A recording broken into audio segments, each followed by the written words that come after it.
É um grande privilégio para mim estar aqui nesta tarde com vocês.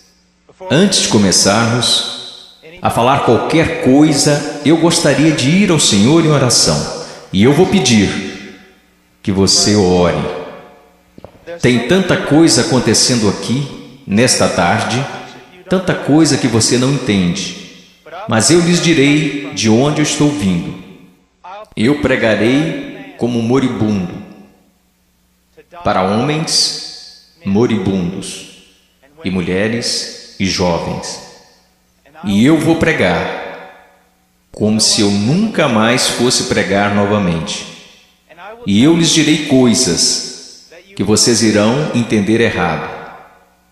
E eu lhes direi coisas que eles deixarão tão nervosos comigo. E eu lhes direi coisas que vocês negarão. E eu lhes direi coisas e vocês dirão que eu não tenho o direito de lhes dizer o que estou dizendo. Mas antes de você chegar a qualquer conclusão sobre o que está sendo dito aqui nesta tarde, faça a si mesmo uma pergunta. Veja, pregar é uma coisa muito perigosa.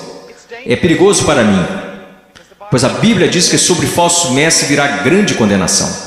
Se o que eu lhes disser hoje não for verdade, eu estou encrencado e por isso tenho que fazê-lo com temor e tremor, porque eu estarei condenado diante de Deus. Mas se o que eu disser para vocês hoje for verdade,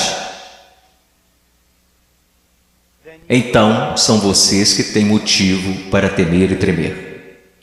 Porque se eu interpretar corretamente esta passagem das Escrituras que eu lhes darei, será como se Deus estivesse falando através de um homem. E seu problema não será comigo, será com Deus e sua palavra. Então a única questão a ser decidida aqui, nesta tarde, é esta: é este homem à nossa frente um falso profeta? Ou será que ele está nos falando a verdade? E se ele estiver nos falando a verdade, então nada mais importa, exceto conformar nossas vidas a esta verdade. Vamos ao Senhor em oração.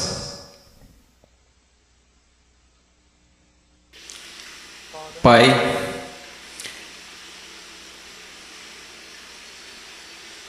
Pai, o Senhor tão pequeno, tão desprezível de tantas maneiras. Tu sabes, Senhor, Tu sabes. Ó Senhor amado, será que falso fogo continuará sendo a única coisa depositada em seu altar? Ou poderia fogo descer do céu? No meio de tanto barulho e clamores e programações, poderia fogo descer do céu? Podem esses ossos secos voltar a viver? Tu sabes, Senhor. Em Tua soberania eu oro e imploro ante ao trono de Deus, que sejas gracioso para conosco. Que o Senhor abra corações e mentes. Senhor, não podemos contar com que eles os abram, eles nunca o farão. Abra seus corações e mentes e faça com que eles vejam a verdade bíblica. Sopre sobre eles, conceda arrependimento, conceda fé. Traga-os ao Teu reino, Senhor. Para a Sua glória, pelo Seu grande nome, realize estas coisas.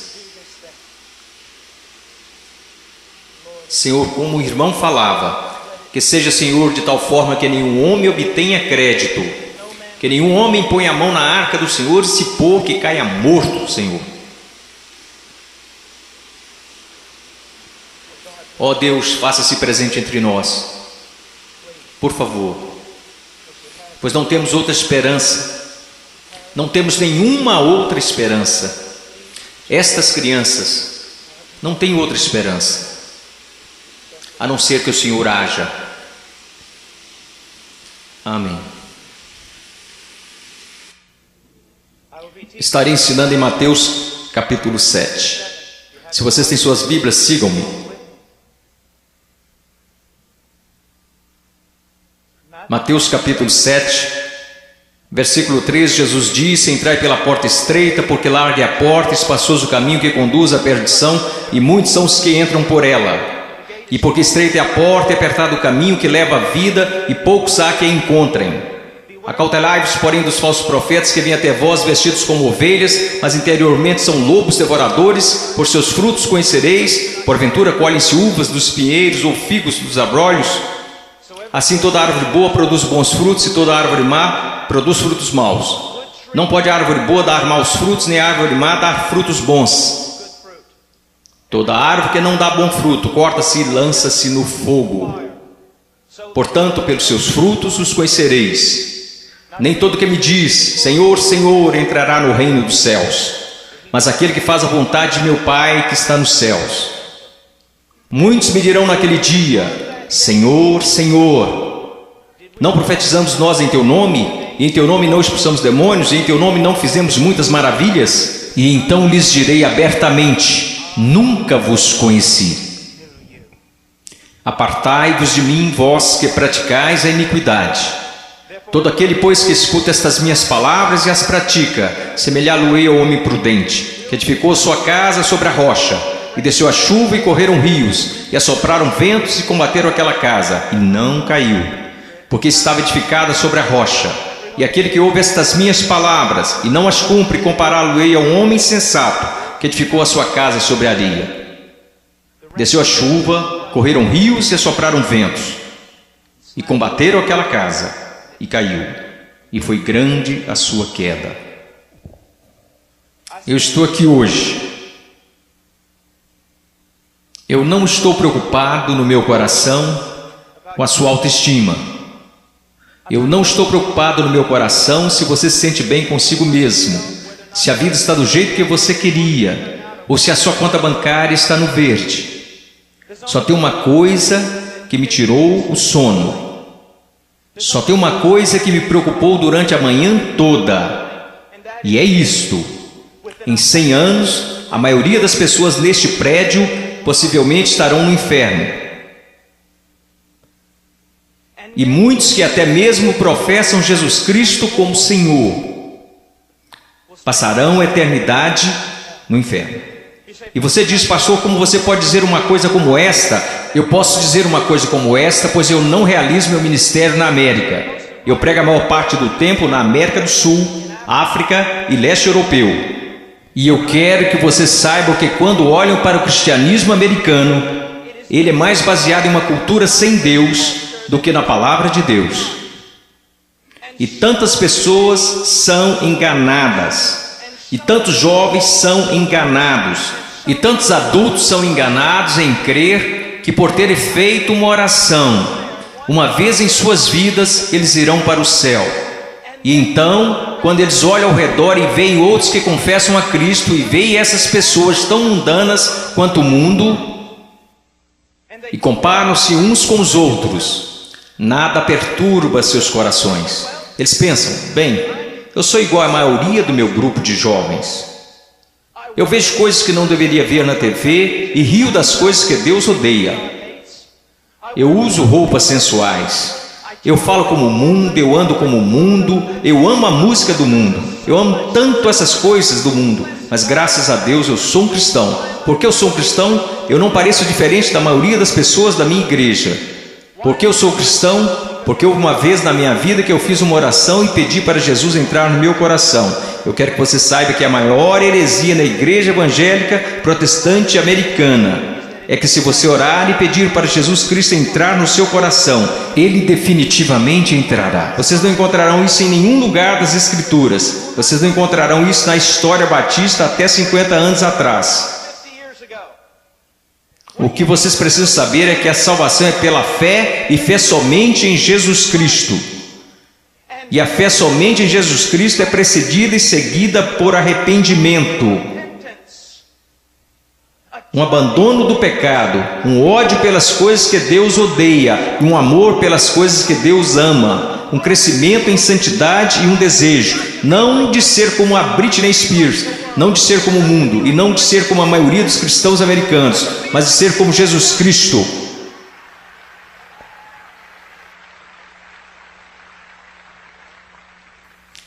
Eu não sei porque vocês estão aplaudindo, eu estou falando de você. Eu não vim aqui para ouvir améns, eu não vim aqui para receber aplausos, eu estou falando de você. Muitas vezes as pessoas vêm a mim e dizem: eu adoraria segui-lo até a Romênia, adoraria segui-lo à Ucrânia, eu adoraria pregar onde você prega e onde plantou igreja no Peru, na floresta. E eu digo: não, você não iria. Eles dizem: sim, eu iria. E eu digo: não, você não iria, porque você seria expulso da igreja de lá. O que precisamos ver? Eu não estou querendo ser duro apenas para ser duro. Vocês têm noção de quanto amor é necessário para ficar na frente de 5.000 pessoas e dizer que o cristianismo americano é quase completamente errado? Você sabe o que vai me custar nunca mais ser chamado para algo assim? Ser impopular? Você sabe por que você faz isso? Você não faz porque você vai ser bem pago. Você não faz isso porque os homens te amam. Você faz isso porque você ama os homens e, acima de tudo, você quer honrar a Deus. Eu quero lhe dizer uma coisa. Nós vamos olhar para as Escrituras e eu quero que você olhe para ela como ela realmente é. Pare de se comparar com outros que dizem que são cristãos, que se comparam com outros que dizem que são cristãos. Compare a si mesmo com as Escrituras. Quando alguém, um jovem, vem a um pastor ou pastor de jovens e diz: eu não tenho certeza se sou salvo. O pastor de jovens geralmente vai lançar um clichê. Alguma vez em sua vida você orou e pediu para Jesus entrar em seu coração? Bom, sim. Você foi sincero? Bem, eu não sei, mas acho que sim. Você precisa dizer para Satanás parar de te incomodar. Você escreveu no verso da sua Bíblia, assim como o evangelista ensinou quando você foi salvo. Você anotou a data para que qualquer dia que você duvidasse apontasse para a Bíblia. Que superstições têm invadido nossa denominação? Você sabe o que a Bíblia fala para os cristãos fazerem? Examine-se a si mesmo. Teste a si mesmo à luz das Escrituras para saber se você está na fé. Teste a si mesmo para saber se você é um cristão. Você consegue ver se o Senhor liberasse todos aqui e mandasse vocês baterem em cada porta dessa cidade? Você sabe o que descobriríamos? 99% das pessoas, pelo menos nessa cidade, acredita que são cristãos.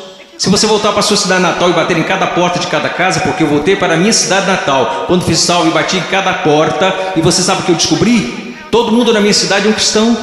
85% deles não vão à igreja, e aqueles que vão à igreja não estão preocupados com santidade. Eles não estão preocupados em servir, não estão preocupados em ser separados do mundo, não estão preocupados se o evangelho será pregado entre as nações. Mas graças a Deus eles são salvos. Por que eles são salvos? Porque algum evangelista que deveria ter passado mais tempo estudando sua Bíblia do que pregando disse a eles que eles eram salvos. E ele disse isso para que depois pudesse gabar de quantas pessoas se converteram no seu próximo avivamento. Eu amo vocês. E existem homens aqui que amam vocês. E eu quero ir às Escrituras agora que eu choquei para a vida. Eu quero que vocês me ouçam. Ouça a palavra de Deus e comece a se perguntar algumas perguntas.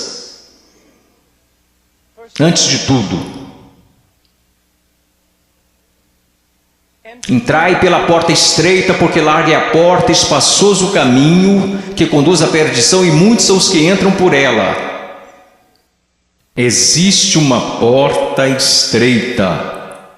E sabe, historicamente, uma das razões pela qual sou um batista do Sul é porque os batistas do Sul sempre foram rápidos, enquanto outras denominações falharam em perceber isto. Os batistas do Sul sempre foram rápidos em perceber que é só uma porta.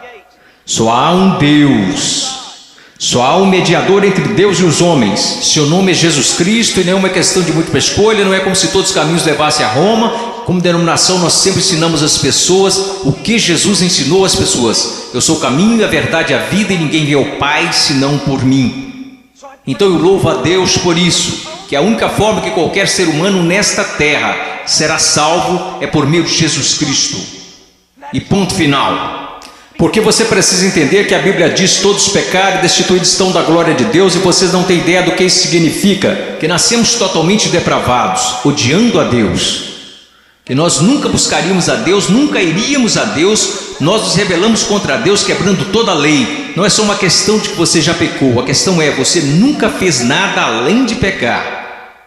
A Bíblia diz nos profetas que até as nossas maiores obras são como trapos de imundícia perante Deus. E por causa disso, você sabe o que merecemos?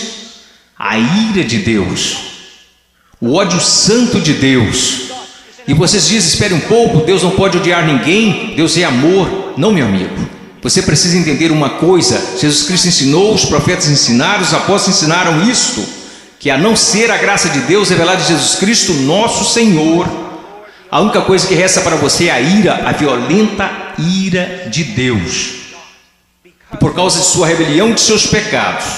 Quando fala em universidades, eles sempre são rápidos em dizer: não, Deus não pode odiar porque Deus é amor, mas eu digo, Deus tem de odiar porque Ele é amor. Veja, eu amo crianças, portanto odeio aborto. Se eu amo o que é santo, devo odiar o que não é santo. Deus é um Deus santo, e isso é algo que os americanos esqueceram. Muitas das coisas que você adora fazer, Deus odeia. Você sabia disso? Ore por avivamento. Você vai para a reunião de jovens e quer que Deus seja, mas antes de ir você assiste programas na TV que Deus absolutamente abomina. E então você se pergunta por que o Espírito Santo não desceu sobre nós e por que você tem que criar falso fogo e falso entusiasmo. Porque Deus não está presente, Deus é um Deus santo. E a única maneira pela qual eu e você poderíamos nos reconciliar com Deus santo é pela morte do Filho unigênito de Deus, quando ele foi pendurado naquele madeiro. Agora escutem, se você hoje é salvo, você não foi salvo porque os romanos judeus rejeitaram Jesus. Você não foi salvo porque eles colocaram uma coroa de espinhos na sua cabeça, nem foi salvo porque eles perfuraram o tórax de Jesus com uma lança. Você não foi salvo nem mesmo porque eles o pregaram na cruz. Você sabe por que você é salvo? Se você é salvo, porque quando Jesus Cristo estava pendurado naquela cruz, Ele levou os seus pecados, o pecado do povo de Deus, e toda a violenta ira de Deus que deveria ter caído sobre você, caiu sobre seu único filho. Alguém tinha que pagar o preço, alguém tinha que morrer. Foi Deus, o Pai, quem esmagou seu único filho, de acordo com Isaías 53, ao Senhor agradou moê-lo. As pessoas dizem: a cruz é um sinal de quanto o homem é valioso. Isso não é verdade. A cruz é um sinal de quão depravado nós realmente somos, que levou à morte o Filho único de Deus. A única coisa que poderia salvar pessoas como nós foi a morte do único Filho de Deus, sob a ira de seu próprio Pai, pagando o preço, levantando dos mortos, poderoso para salvar. Este é o Evangelho de Jesus. Agora, o que você é chamado para fazer? Você diz: entrar pela porta estreita. Como você faz isso? Jesus disse: o tempo é chegado, o reino de Deus se aproxima. O que você deve fazer? Em Marcos ele nos diz: arrependa-se e creia no Evangelho. Você diz: irmão Paul, eu fui salvo orando e pedindo para Jesus entrar no meu coração. Eu tenho certeza que você o fez, mas você não foi salvo por uma fórmula mágica ou por causa de algumas palavras. Você foi salvo porque se arrependeu de seus pecados e acreditou. E não foi uma coisa isolada, você continua fazendo até hoje, porque Jesus, numa tradução mais correta deste verso, falou: o reino de Deus se aproxima, o tempo é chegado. Agora passem o resto de suas vidas se arrependendo de seus pecados e crendo em mim. Conversão não é como uma vacina. Ah, eu fiz isso, ou me arrependi, eu criei. A questão é, meu amigo, você continua se arrependendo de seus pecados?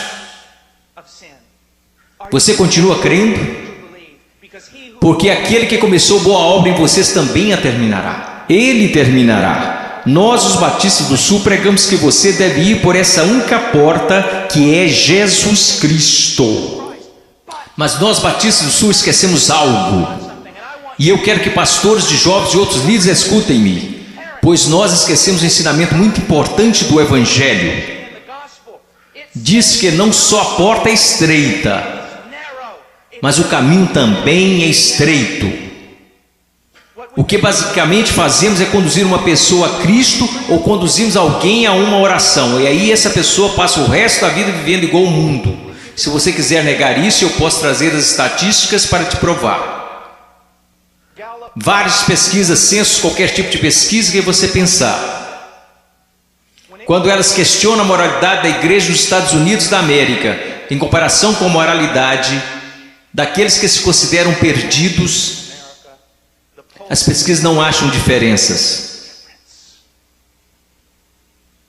Veja, esses são apenas dados, não tem nada a ver com interpretação religiosa, são estatísticas. Livros e mais livros têm sido escritos incessantemente por teólogos, filósofos, sociólogos e afins. O que está acontecendo na igreja? Descobrimos que o aborto na igreja é tão prevalente quanto no mundo. O divórcio é tão prevalente, a imoralidade. Você sabe, assim como eu, que há jovens aqui neste momento que estão praticando imoralidade, ainda assim adorando a Deus como se nada estivesse acontecendo. Você sabe que há jovens aqui que estão usando drogas e indo para a reunião de jovens da igreja. Você sabe, vendo e fazendo coisas que não são apropriadas para cristãos, e ainda assim eles vão para a reunião de jovens, convencidos que estão satisfeitos, convencidos que estão salvos, e ninguém está falando nada a não ser isto. Eles são cristãos carnais. Eles são cristãos de verdade, só são carnais. Esta é uma doutrina que começou no seminário batista, que não era um seminário dos batistas do sul, muitas décadas atrás. Essa doutrina não é bíblica e não é histórica. Meu caro amigo, ser cristão carnal não existe. Você diz, espere um pouco, irmão Paulo, 1 Coríntios capítulo 3, não sois porventura carnais? Paulo disse isso? Não, isso foi o que Paulo disse. Você precisa ler o livro todo para saber o que ele queria dizer. Um dos nossos problemas, juventude, escutem-me, a maior parte do nosso cristianismo é baseada em clichês que lemos nas camisetas cristãs. A maior parte do nosso cristianismo vem de músicos e não da Bíblia. A maior parte das coisas que a gente acredita ser verdade é ditado pela nossa cultura e não pela Bíblia. A Bíblia não ensina que uma pessoa pode ser um cristão genuíno e viver em constante carnalidade, perversidade, pecaminosidade todos os dias de sua vida. Mas a Bíblia ensina que o cristão genuíno recebeu uma nova natureza. O cristão verdadeiro tem um pai que o ama, que o disciplina, cuida dele e que se importa com ele. Meu coração está quebrantado porque você sabe tanto quanto eu, jovens. Não sejamos hipócritas, não vamos esconder a verdade. Há muita gente assim, você os conhece, você pode ser um deles, ou ao menos sabe que tem um no seu grupo de jovens. Eles vão às reuniões, eles fazem todas as coisas, mas em seus corações eles são tão depravados quanto se pode ser. Não há diferença, não há luz. Tudo que o mundo faz, eles também fazem, está tudo bem assim. Meu amigo, isso não é cristianismo. Não estão correndo perigo de perder o galardão. Eles estão correndo perigo de ir para o inferno. Eles não conhecem a Deus. O que nós ensinamos? Quando foi a última vez que você ouviu alguém falar que não existe apenas uma porta estreita, mas também um caminho estreito? Jesus indica que um dos principais sinais para saber se você é um cristão de verdade é se você anda no caminho estreito. Você sabe qual é o sinal para saber se você é um cristão na América? Você fez uma oração uma vez? Não é incrível? O que você se pergunta quando duvida da sua salvação? Se você fez uma oração de salvação uma vez, o que as Escrituras ensinam? Examinai-vos e provai a vós mesmos para saber se realmente estáis na fé, porque um cristão será diferente. Estou dizendo que um cristão é sem pecado? Não, porque aprendemos em 1 João que os cristãos pecam. Se dissermos que não conhecemos o pecado, então não conhecemos a Deus, não andamos na luz. Então qual é a diferença? Onde eu quero chegar? Eu estou chegando até aqui. Se você é genuinamente um cristão nascido de novo, um filho de Deus, você andará pelo caminho da justiça, como estilo de vida. E se você se desviar desse caminho de retidão, o Pai virá até você. Ele irá discipliná-lo, ele o colocará de volta naquele caminho. Se você professa que entrou pela porta estreita, mas continua andando pelo caminho largo, assim como todos da sua escola, assim como todos que são carnais e depravados, a Bíblia quer que você saiba que você deveria ficar terrivelmente amedrontado, porque você não conhece a Deus. Eu temo homens que passam a maior parte de suas vidas dizendo às outras pessoas que elas são salvas. Eu tenho medo de você se você já fez isso. Você não diz às pessoas que elas são salvas, você as diz como serem salvas. Deus as diz se elas são salvas. O que nós esquecemos de acreditar é que a salvação é uma obra sobrenatural de Deus. E aqueles que estão sendo genuinamente convertidos e regenerados pelo poder do Espírito Santo serão novas criaturas. A Bíblia diz, pelo que se alguém está em Cristo, nova criatura é. Então nós encontramos aqui nas Escrituras que há uma porta estreita e um caminho estreito. Estamos indo para o versículo 15. Acautelai-vos, porém, dos falsos profetas que vêm até vós vestidos como ovelhas, mas interiormente são lobos devoradores. Por seus frutos os conhecereis. Uma das coisas que você precisa entender é isto, uma coisa que um homem sábio me disse há muito tempo: Paul, seu melhor amigo é aquele que te diz as maiores verdades. Nos Estados Unidos da América, nós nos tornamos tão cheios de não me toques que ninguém pode nos repreender. Ninguém pode nos dizer que estamos errados. E ministros e líderes também têm acreditado nessa mentira. Nós não queremos ofender, nós queremos ser amigáveis. O que você precisa entender é que só um amigo verdadeiro, seu nome é Deus. E se você quer ser amigo de alguém na sua igreja, você precisa ser amigo de Deus. E você precisa estar mais preocupado com a glória de Deus do que você está com as atitudes dos homens. E outra coisa que você precisa entender é que a pessoa que te ama mais é a que vai te falar as maiores verdades. Uma das grandes marcas diferenciais de um falso profeta é que ele sempre vai falar o que você quer ouvir. Ele nunca vai estragar a festa. Ele vai fazer você continuar batendo palmas, pulando, vai fazer você ficar atordoado, ele vai te manter entretido, ele te apresentará um cristianismo que fará a sua igreja parecer um parque de versões de Jesus. E te manterá tão entretido que você nunca se preocupará com grandes assuntos como este. Deus está agindo em minha vida? Eu estou crescendo em santidade? Eu realmente nasci de novo? Escutem-me, se todos nessa cidade acreditam que são salvos, nós sabemos que isso não é verdade pelas Escrituras, porque a Bíblia diz que poucos vão entrar. Como você sabe que você é salvo? Como você realmente sabe que é salvo? Porque alguém te disse?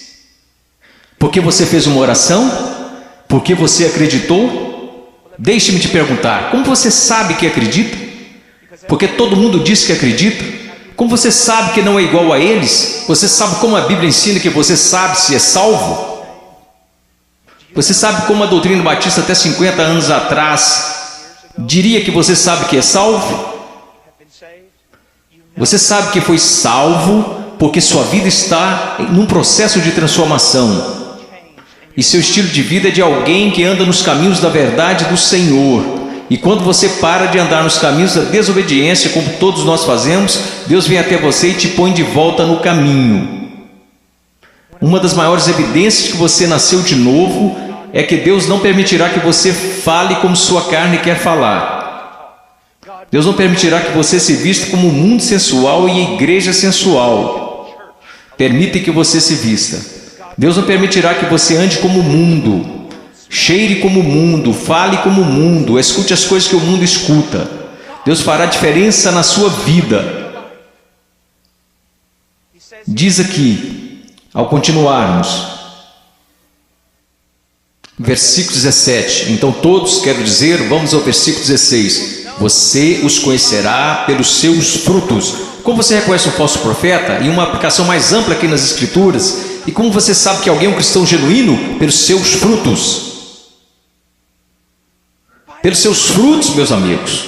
Veja a sua vida, veja o jeito que você anda, veja o jeito que você fala, veja para as paixões do seu coração. Por acaso Jesus está aí em algum lugar, ou ele é só um acessório que você acrescenta em sua vida? Ou é só uma coisa que você faz nas quartas e domingos? Ele é só alguém que você aceita apenas intelectualmente, mas não de coração? Ele é um acessório, ele é o centro da sua vida? E qual é o fruto que você está produzindo? Você parece com o mundo, age como o mundo? Você experimenta as mesmas alegrias que o mundo experimenta? Você consegue amar o pecado e gostar de cometê-lo? Você consegue amar a rebeldia e gostar de ser rebelde? Então você não conhece a Deus. Você os conhecerá pelos seus frutos. Deus tem o poder para mudá-los. Imaginemos por um momento Jesus ensinando esta passagem. E você está lá ouvindo. E ele olha para você e diz: espinhos, espinhos. Você acha espinhos em figueiras? E você diz: é claro que não, Jesus. Você não é um agricultor, você não é um fazendeiro, você é um carpinteiro, mas todo mundo sabe, Jesus, você não encontra espinhos numa figueira. Então deixe-me fazer outra pergunta. Você encontra figos bons, frutos em espinheiros? É claro que não, Jesus, isso é loucura. Quer dizer, você nunca vai achar espinhos numa figueira e também nunca encontrará figos num espinheiro. Jesus, se me disserem que isso é possível, pode tomar nota. Ou essa pessoa é louca ou é mentirosa. Então Jesus lhe responde: muito bem.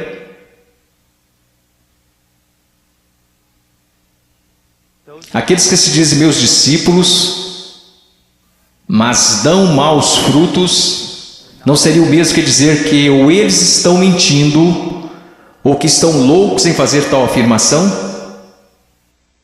Deixe-me levar essa ideia mais à frente. Vamos imaginar que eu apareça atrasado e entro correndo aqui na plataforma e todos os outros líderes estão zangados comigo e dizem: irmão Paul, você não considerou que lhe foi dada a oportunidade de falar aqui e você aparece atrasado? E eu digo: irmãos, vocês têm de me perdoar porque eu estava a caminho na rodovia e meu pneu furou.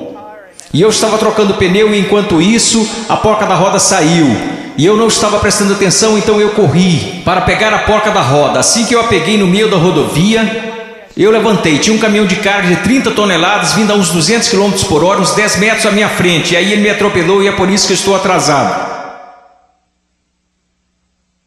Só existiriam duas explicações lógicas. Eu sei, ninguém mais estuda lógica. Mas só existiriam duas conclusões lógicas. Eu sou um mentiroso. Eu sou um maluco. Você diria: irmão Paul, é absolutamente absurdo, é impossível ter um encontro com algo tão grande como um caminhão de carga e não mudar de estado. E minha questão para você é a seguinte: o que é maior, um caminhão de carga ou Deus? Como é que tantas pessoas hoje professam ter tido um encontro com Jesus Cristo e ainda assim não são permanentemente transformados? Deixe-me dar-lhes algumas coisas para pensar. Você sabe que eu estou lhes dizendo a verdade. Quantas vezes você vai e rededica sua vida de novo, e de novo, e de novo? Quantas vezes os grupos de jovens veem a coisas como esta e ficam empolgadíssimos, e voltam para a igreja e dura cerca de uma semana e meia. E mesmo assim dizem: ó, foi um grande mover de Deus. Não foi não. Se não durou é porque não foi um mover de Deus, foi emoção. Foram tantas coisas, mas não foi um grande mover de Deus. Deus trabalhou em sua vida. Deus está trabalhando em sua vida. Você os conhecerá pelos seus frutos. Você os conhecerá pelos seus frutos. Prosseguindo. Versículo 19. Toda árvore que não dá bom fruto, corta-se e lança-se no fogo. Portanto, pelos seus frutos conhecereis. Escute isso, você precisa entender algo acerca da literatura hebraica. Quando queremos enfatizar algo, sabe o que fazemos? Aumentamos o tom de nossa voz. Se estamos escrevendo, colocamos em negrito ou em maiúsculo. Mas para o judeu era diferente. Quando ele quer enfatizar algo, ele repete e repete. Por isso que encontramos paralelismo hebraico no livro de Provérbios: o ímpio viverá na terra, o ímpio será destruído. Ele está dizendo a mesma coisa, só que de um jeito diferente, para dar mais ênfase. É isso que Jesus está fazendo o tempo todo aqui. Pelos seus frutos conhecereis, pelos seus frutos conhecereis. Vocês os conhecerão pelo caminho que eles andam, pelos seus frutos conhecereis, pelos seus frutos os conhecereis. Ele diz: toda árvore que não dá bom fruto, corta-se e lança-se no fogo. Sobre o que ele está falando, meu caro amigo? Ele está falando sobre o juízo do Deus Todo-Poderoso, que um dia cairá sobre o mundo, que um dia possivelmente poderá cair sobre você. Oh, meu caro amigo, eu não consigo olhar o seu coração. Eu sou tão facilmente enganado pelo meu próprio coração. Mas há um que não é enganado. Há um que não é enganado. Ele não é enganado por uma cultura cristã pós-moderna. Ele sabe. Pelos seus frutos os conhecereis. Então ele continua. E ele diz isto. Versículo 21, nem todo que me diz Senhor, Senhor entrará no reino dos céus, mas aquele que faz a vontade de meu Pai que está nos céus. Você sabe o que a sua profissão de fé em Jesus vale? Absolutamente nada. Sim, você leu esta passagem? Estude-a. Nem todo que me diz Senhor, Senhor, nem todos que professam Senhor, Senhor, entrará no reino dos céus. Muitas pessoas dirão Senhor, Senhor, mas não entrarão no reino dos céus. Meus filhinhos, você é um deles? Senhor, Senhor. Agora vamos voltar para a literatura hebraica. Ele diz Senhor, Senhor, ele não diz Senhor. Ele diz Senhor, Senhor. O que isso significa? Esse sujeito que está fazendo profissão não é alguém que de repente decidiu. É o dia do juízo, é melhor confessá-lo como Senhor. Essa é uma pessoa que professa enfaticamente aos outros que Jesus é o Senhor. Ele anda por aí dizendo que Jesus é o Senhor, ele dança enquanto os músicos estão tocando e diz que Jesus é o Senhor. Ele canta dizendo Senhor, mas Jesus diz a ele, afasta-te de mim, eu não te conheço.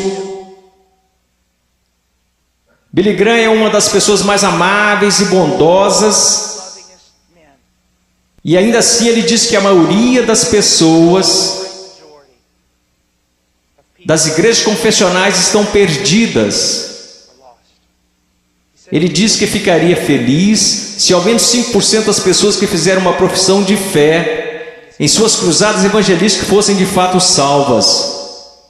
Quando estou na Nigéria, eu estive lá no ano passado visitando a mãe cujo filho estava em nossa igreja e que foi assassinado por muçulmanos no norte da Nigéria. Se alguém confessa Jesus Cristo, você meio que já sabe que é verdadeiro.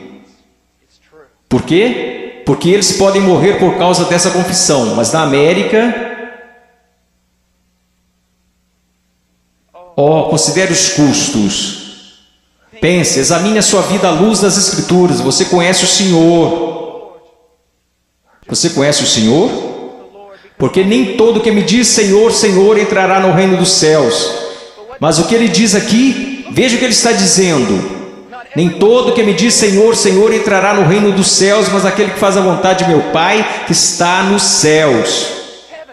Qual é o sinal de que alguém se tornou um cristão genuíno? Eu gostaria que nós começássemos a ensinar isso novamente. O que aconteceu com a nossa teologia? O que aconteceu com a nossa doutrina? O que aconteceu com o nosso ensino? Foram jogados pela janela? Ninguém mais quer estudar doutrina, só quer escutar músicas cristãs e ler as frases das camisas cristãs. O que aconteceu com a verdade? A verdade diz isto. Aprova a maneira que você pode ter certeza que você é um cristão que nasceu de novo e que você tem como estilo de vida agir segundo a vontade do Pai. E você diz, você está falando de obras. Não, eu não estou, eu estou falando de evidências de fé. Funciona mais ou menos assim. Sua profissão não é prova alguma de que você nasceu de novo, porque todos neste país professam ter fé em Jesus Cristo. Uma pesquisa diz que 65% a 70% dos americanos são salvos, cristãos nascidos de novo. O país mais sem Deus na face da terra mata 4.000 bebês por dia, mas graças a Deus 70% de nós são nascidos de novo. Como você sabe que esta fé que você tem não é falsa? Um estilo de vida que está preocupado em fazer a vontade do Pai, que faz a vontade do Pai, e quando você desobedece a vontade do Pai, o Espírito Santo vem e te repreende pessoalmente através da palavra de Deus, ou através de um irmão ou uma irmã em Cristo, e Deus te põe no caminho novamente. Se você é um cristão genuíno, você não pode escapar dele. Deixa eu me dar um exemplo. Se eu fosse seu pastor, e você tivesse, digamos, 14 anos de idade, e eu estivesse voltando de uma pregação a 1 da manhã e te visse em um parque ou em uma esquina qualquer, com um bando de delinquentes, fazendo coisas que você não deveria estar fazendo, se você fosse membro de nossa igreja, eu diria, entre no carro e eu vou te levar para casa. Eu não ficaria bravo com você, eu ficaria bravo com seu pai, eu diria a ele, Senhor, você é um pai negligente e irresponsável, deixar seu filho fora de casa em tais circunstâncias. Eu quero que vocês entendam uma coisa, Deus não é um pai responsável ou negligente. Se você pode brincar com o pecado, se você pode amar o mundo, amar as coisas do mundo, sempre estar envolvido com o mundo, fazendo as coisas do mundo, e se seus heróis são pessoas do mundo, se você quer parecer com eles, agir como eles, se você faz as mesmas coisas que eles fazem, meu caro amigo, ouça minha voz. Há uma grande possibilidade de você não conhecer a Deus e de não pertencer a Ele. Agora finalizando. Versículo 22. Muitos me dirão naquele dia: Senhor, Senhor, não profetizamos nós em teu nome não expulsamos demônios, em teu nome não fizemos muitas maravilhas? Então lhes direi abertamente: nunca vos conheci. Você diz a coisa mais importante na face da terra é conhecer a Jesus Cristo. Isto não é verdade. A coisa mais importante na face da terra é que Jesus Cristo te conheça. Eu não entrarei na Casa Branca amanhã só porque eu fui até o portão e disse que conheço o presidente.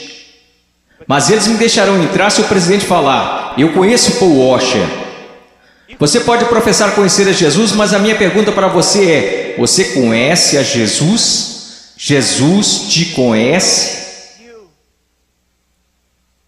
E veja como ele descreve o homem perdido aqui. Ele diz: apartai-vos de mim, vós que praticais a iniquidade. Em grego, anomia. Uma partícula negativa: a, não, sem. A palavra nomos, lei, não lei, sem lei. E é isso que significa. Deixe-me dar-lhe uma tradução mais precisa. Apartai-vos de mim, ouçam-me. Se eu pudesse sair daqui e te abraçar falando isso, eu faria. Ouçam-me. Ele diz: apartai-vos de mim, vocês que dizem ser meus discípulos, que me confessam como Senhor, porém vivem como se eu nunca tivesse lhes dado uma lei para obedecerem. Eu acabo de descrever a grande maioria dos cristãos da América.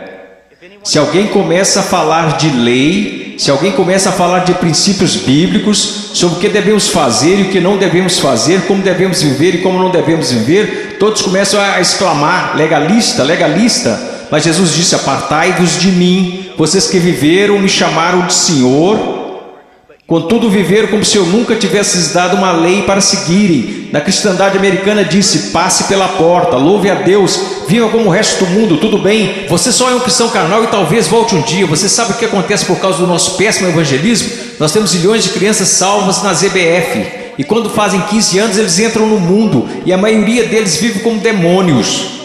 E quando estão por volta de 30 anos, eles voltam e rededicam suas vidas. Talvez eles tenham acabado de ser salvos. Porque, amigos, é mais do que você contar a alguém que você é salvo. Porque sabe que Jesus é Senhor. Satanás sabe que Jesus é Senhor. Sua vida está em processo de mudança? Então ele começa a falar sobre duas pessoas, duas fundações. Você sabe que essa passagem na interpretação contemporânea é importante estudar teologia, é importante estudar história. A interpretação atual desta passagem sobre a rocha e a areia é basicamente assim: se você é cristão, você precisa construir sua vida sobre a rocha, porque se você construir sua vida sobre a areia, você será um cristão infeliz, sua vida não dará certo. Isto não é o que Jesus está ensinando, e a história me apoia nisto. Quase nunca foi interpretada desta forma. Você sabe qual é a interpretação? É assim: existem dois caminhos. Há o caminho estreito e o caminho largo. Em qual você está? Há dois tipos de árvores. Tem a árvore que dá bons frutos e que vai para o céu. Tem a árvore má e você sabe que é má porque dá maus frutos e vai para o inferno. Será cortada e lançada para o inferno. Aqueles que professam Jesus como Senhor e fazem a vontade do Pai que está no céu, e aqueles que professam Jesus como Senhor e que não fazem a vontade do Pai que está no céu, e eles irão para o inferno, não por falta das obras, mas por causa de uma falta de fé demonstrada pelo fato de que eles não tinham obras. E ele continua: não são dois cristãos construindo suas casas em duas fundações diferentes. Esses novamente são um homem salvo e um homem perdido. O homem perdido ouve a palavra de Deus ser pregada, mas não prepara a fundação. Você não consegue ver na vida dele como a palavra de Deus está formando e construindo e sustentando sua vida. Sua vida não está. Quantas pessoas da Convenção dos Batistas do Sul, apesar dos nossos números, apesar de tudo que dizemos, se nós simplesmente comparássemos as pessoas a esta passagem e dissesse: você está construindo seu casamento de acordo com a palavra de Deus, você está educando seus filhos de acordo com a palavra de Deus, você está administrando suas finanças de acordo com a palavra de Deus, você tem vivido separando-se das coisas deste mundo de acordo com a palavra de Deus, quantos estariam aptos a responder positivamente? Não, nada disso. Eu professo Jesus, Ele é meu Salvador. Meu professor de escola dominical me falou: Eu sei, assim como Leonard Ravenhill, um conhecido meu, que antes de falecer costumava dizer: eu preguei uma só vez em várias igrejas batistas. Eu prego em muitos lugares como esse somente uma vez. Eu poderia vir aqui hoje com um vocabulário que impressionaria vocês e pregar para vocês sobre coisas que fariam vocês saírem flutuando deste salão. Eu poderia contar-lhes histórias que fariam vocês rirem, histórias sobre cachorros e vovós que fariam vocês chorarem, mas eu usamos demais para fazer isso. Eu sei porque a palavra de Deus é verdade, que existem pessoas que acreditam ser salvas, mas não são.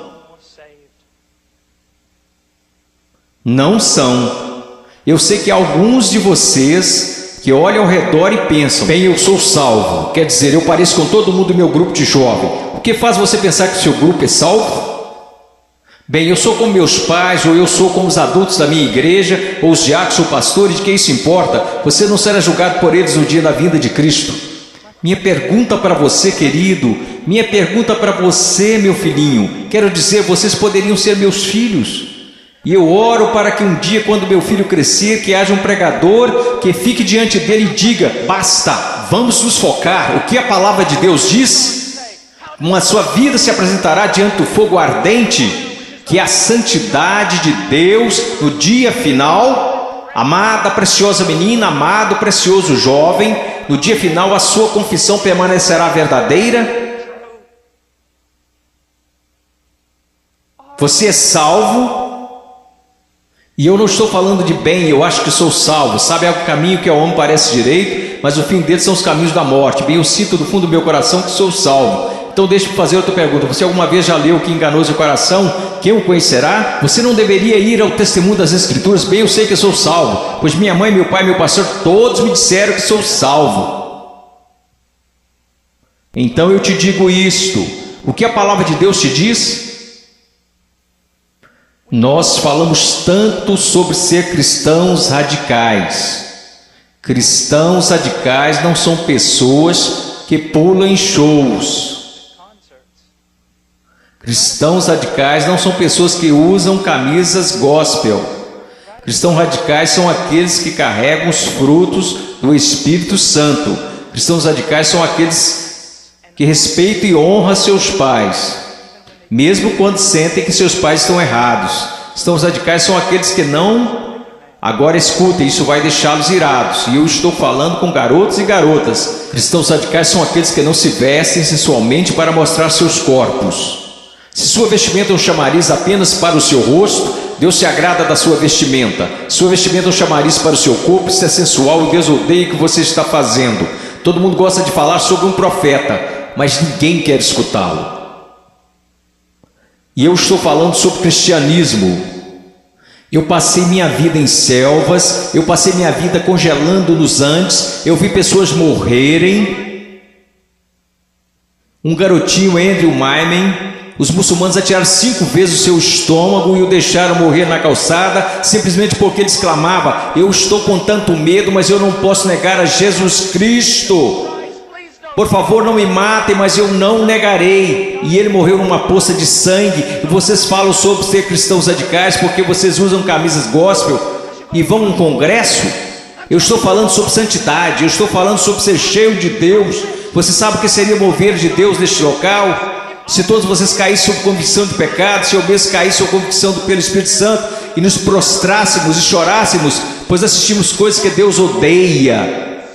Pois usamos coisas que Deus odeia, pois nós agimos como o mundo, parecemos como o mundo, cheiramos como o mundo, fazemos as mesmas coisas que o mundo e não sabemos que fazemos essas coisas porque não conhecemos a palavra de Deus. Porque mesmo que falemos como uma denominação, que a Escritura é a infalível palavra de Deus, só que ganhamos basicamente um monte de ilustrações, histórias e novelinhas. Oh, que Deus brilhe neste lugar. Que viremos nossas costas para o pecado, que renunciemos às coisas que desagradam a Deus, e então que corramos para Ele e alegremos-nos nele e o amemos. Que Deus levante missionários. Eu não desejo a vocês o mesmo que seus pais. Eles querem segurança e boas casas para vocês.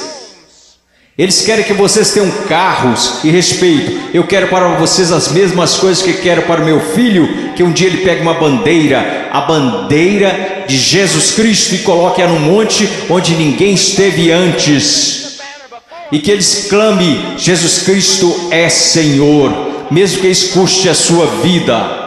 Se quando ele tiver 18 anos me disser as mesmas coisas que eu disse quando era jovem, eu vou para os montes, eu vou para a selva, e as pessoas disseram: você não pode ir, você está maluco, é uma guerra lá, você vai morrer. Eu vou. Quando aquele rapaz colocar sua mochila nas costas, eu vou orar por ele e dizer: vá, vá, Deus seja contigo, e se você morrer, meu filho, eu te vejo do outro lado e honrarei sua morte.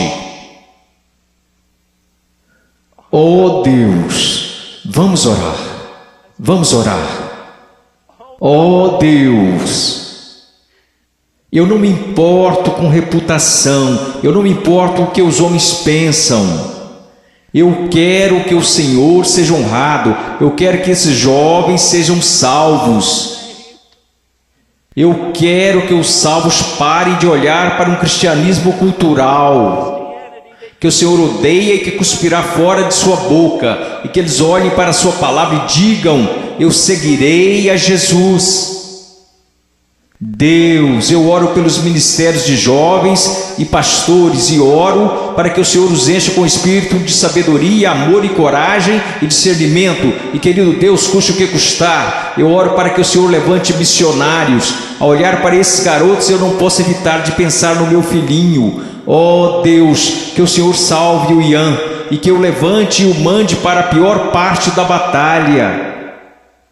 Oh, querido Deus, levante missionários aqui, levante missionários, levante pregadores e pastores e embaixadores e evangelistas, que conheçam a palavra de Deus. Oh Deus, trabalhe neste lugar, por favor, trabalhe neste lugar, amado Deus, por favor, por favor, por favor, por favor. Agora, com todas as cabeças baixas, alguém aqui hoje à noite que gostaria de dizer: irmão Paul, eu tenho vivido uma mentira. Eu digo que sou cristão, mas eu amo o mundo, eu pareço com o mundo, e cheiro como o mundo, e eu me odeio por conta disso. Irmão Paul, eu estou tão cansado desse cristianismo que tenho vivido, eu estou cansado disto. Eu estou cansado disto. Eu quero ser salvo. Eu quero ser salvo. Eu só quero que levantem. Irmão Paul, eu quero ser salvo. Amém. Alguém mais? Eu quero ser salvo. Amém. Amém. Em momentos teremos um apelo, e vocês que levantaram, eu vou descer aqui e quero que vocês se encontrem comigo. Eu quero falar com vocês agora. Vocês podem se sentar. Obrigado. Agora quero conversar com vocês que professam ser cristãos.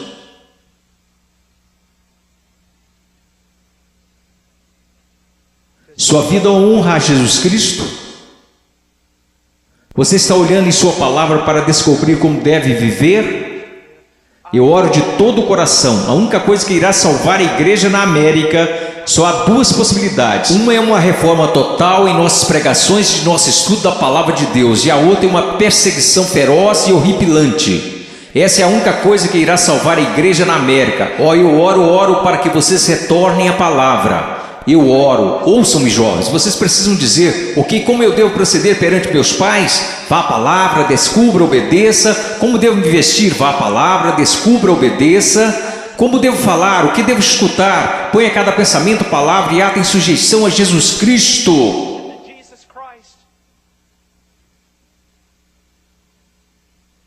Eu não vou pedir para que você levante,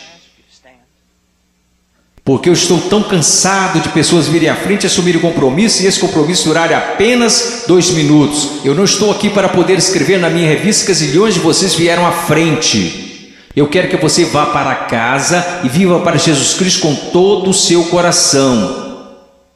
Mas se você precisa de aconselhamento, você dirá: irmão Paul, eu quero viver para Jesus Cristo, mas eu não sei como.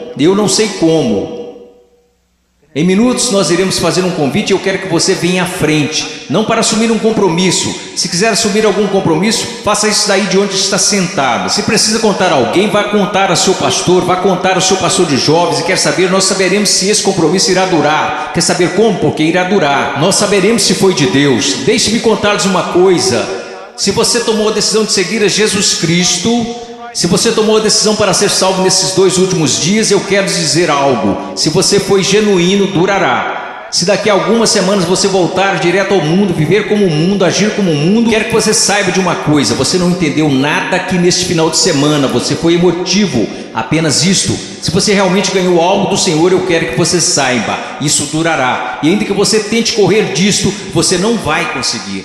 Você não vai conseguir. Oh, eu amo tanto a vocês, eu amo tanto a vocês. Eu peço que todos levantemos.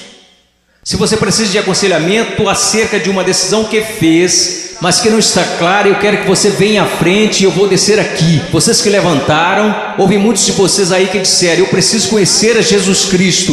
Eu quero que você venha até aqui agora mesmo, eu quero te conhecer. Eu quero voltar aqui com você e os outros conselheiros, quero conversar com você, e eu quero te dizer uma coisa, não em 5 minutos, não em 10 minutos. Se você precisar conversar a noite toda, nós ficaremos. Essa é a atitude de cada conselheiro neste lugar. Nós ficaremos a noite inteira se necessário, a noite toda. Deus te ama, Deus te ama. Deixe-me orar por você. Querido Deus, por favor, Senhor, ouve aqui. Senhor, tanta movimentação. Ontem à noite, Senhor, eu não sei o quanto de tudo isso foi real, e eu sei que vi pessoas chorando na noite passada. Eu vi pessoas tentando assumir compromissos, e eu acredito que uma parte do que aconteceu aqui a noite passada foi por sua causa. Hoje de manhã eu vi um jovem pregar, Pai, dar seu testemunho, e eu vi um trabalho genuíno do Espírito Santo. Eu não sei quantas dessas decisões foram verdadeiras, mas aconteceram algumas coisas reais aqui. Agora eu oro, Pai. Eu não sei o quanto será real, somente o tempo e a eternidade nos mostrarão. Mas, ó Deus querido, por favor, trabalhe em nome de Jesus. Amém.